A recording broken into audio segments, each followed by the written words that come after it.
Hello, hello guys! So ayan, nakikita niyo po yung anak ko kumakain. So pagdating pa lang niya ng school guys, nagugutom na siya. So kasi nga 9 AM hanggang 3 PM is hindi siya kumain ng rice.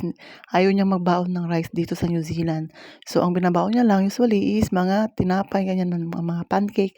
So pagdating niya ng bahay from the school is gutom na siya. So ayan. So, okay, by the way guys, today's vlogging, magluluto po tayo ng ulo ng salmon. Yes, ulo po yun ng salmon. So, isda po ang uulamin namin today's video.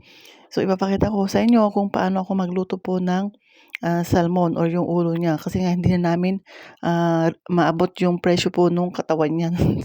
Excuse me, hindi po namin kaya kasi nga sa ngayon, nagtitipid muna kami at marami kaming bayarin. Yes, sa susunod na naman, hawak ko na naman ang bill.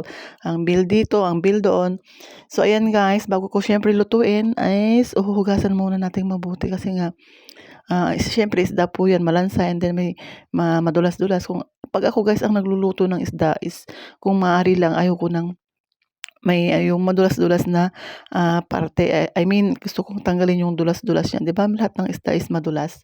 So ayan, magluluto po tayo niyan. So yung takip po ng kaserola namin, by the way, no bashing, wala po kaming takip niyan. So, yung plato na lang po ang pinantakip namin. Hindi naman po siya nasusunog o hindi naman po siya nalulusaw. Ayan guys, so maghihiwa po tayo ng luya. Ayan, luya. And then lalagyan ko po siya ng bawang and then sibuyas. So, and then ayan po yung paminta. Wala po kami sibuyas na pula. So, yung sibuyas na puti ang ilalagay ko. Yan, hiwa-hiwain po natin yan. So, yung camera, inayos ko muna kasi nga medyo malayo po sa akin. So, ganyan po ako hiwa ng luya. Bale ang paghiwa po ng Tagalog sa amin or Ilocano sa amin is nakaharap po sa amin yung tulis or yung ano ng kutsilyo, I mean, paharap po sa amin. Yung iba kasi may nakikita akong nagbabalat ng mga ganyan is palabas yung pagbabalat nila or paghihiwa nila.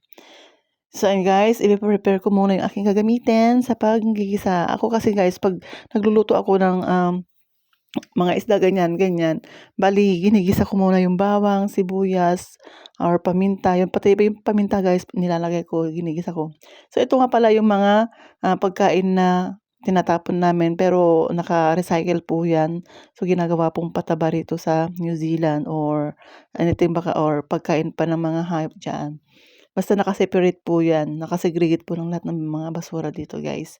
So magluluto tayo and then 'yan nakalimutan ko, hindi pala naka-on yung switch nung aking lutuan. So sinwitch ko na 'yan para naman kasi minsan guys 'pag nagluluto ako, minsan nakakalimutan kong i-switch on. So akala ko luto na yung niluluto ko, pagbalik ko hindi pa pala naka-open. So ayun.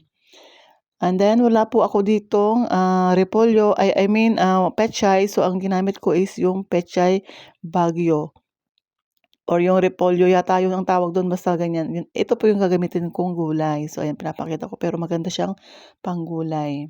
Malusog-lusog pa naman and then fresh from the store. Yes, fresh from the store. So iginisa ko na diyan yung aking sibuyas, ayan, ayan. Oh, ayan yung sinasabi ko guys. Nakalimutan ko siyang i-on. Kasi nga, kailangan natin i-on yan para yung usok is ma-absorb po dun sa taas para hindi naman mag-stay or maiwan yung amoy dyan sa loob ng bahay. So, ayan, hinugasan ko muna yung and then binabad ko yung gulay. So, of course, dahil nga kape lovers tayo, magkakape muna tayo. Laging may kape sa akin tabi kasi nga malamig dito guys. Sobrang lamig. Kahit nasa loob ka na ng bahay, napakalamig. Kailangan ko talaga ng mainit na tubig or something like na naiinom like kape, yun nga kape.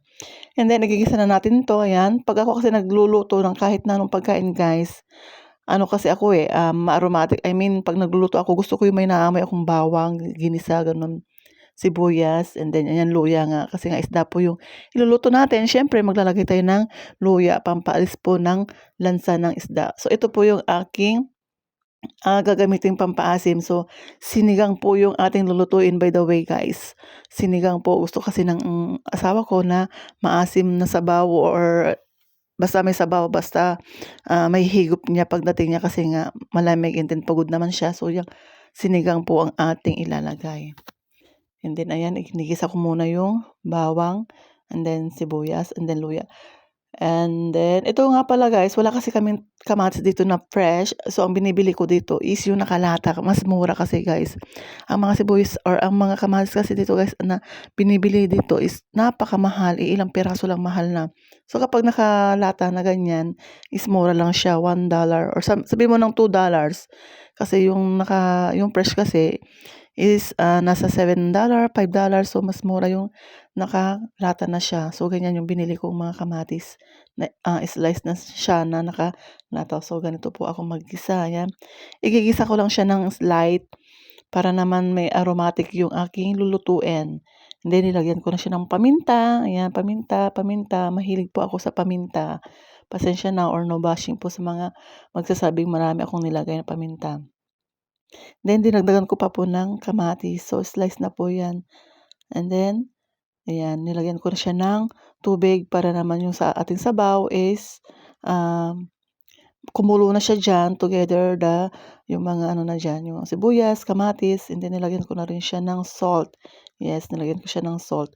And then hayaan muna natin 'yan, kumulo. And then naglagay nga pala ako dito guys ng magic sarap, of course, para naman kahit papaano sumarap yung ating lulutuing ulam, ayan. So pakukuluin lang natin siya diyan, and mag-i-stay lang siya ng about siguro mga 3 minutes o gano'n. Basta kumulo lang siya.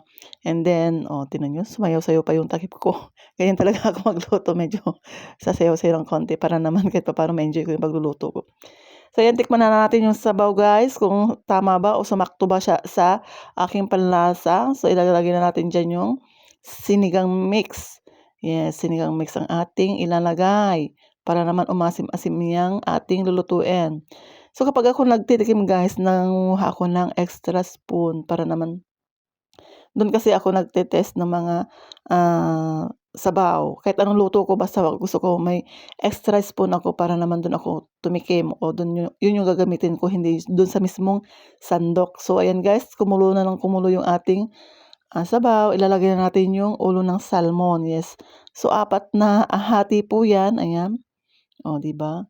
So, kasi 4 naman kasi kami, and then yung anak kong isa kasi hindi kumakain. So, yung matitira diyan is ibabaon ng jusawa ko. 'Yan, kumulo na siya ng kumulo, ayan. Bale niluto ko lang siya or lulutuin ko lang siya ng, ah, lulutuin ko lang siya ng nasa 5 minutes guys, kasi madali lang din naman lutuin yung isda. Hindi naman siya karne, um, hindi naman siya gano'n katigas para lutuin. So, yung gulay guys, kasi nga hapon pa naman uuwi yung asawa